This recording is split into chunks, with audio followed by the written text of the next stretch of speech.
ይሄ አየር የምንተነፍሰው አየር ዛሬ ኦክሲጅን ተገጥሞላቸው እየከፈሉ የሚተነፍሱ ሰው ሰራሽ አየር አለኮ አይደል? በተለይ የኢትዮጵያ አየር ደግሞ በተለኛ ደግሞ ከሌሎች በጣም ልናመሰግን ይገባል።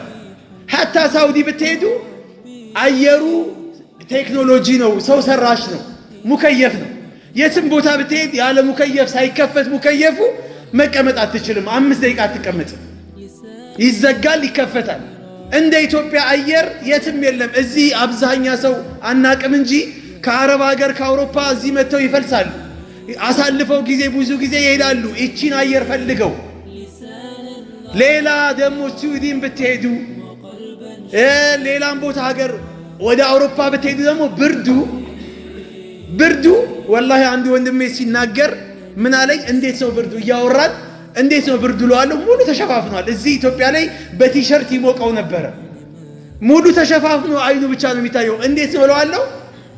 ሲገልጽልኝ ከዜሮ በታች ነው ዲግሪው። ፍሪጅ ታውቃለህ አለኝ። ፍሪጅ የላይኛው በረዶ ክፍል ባንዴ ነው የሚያደርቀው። ወላሂ አሁን ያለንበት እንደዛ አይነት ሐል ላይ ነው አለ።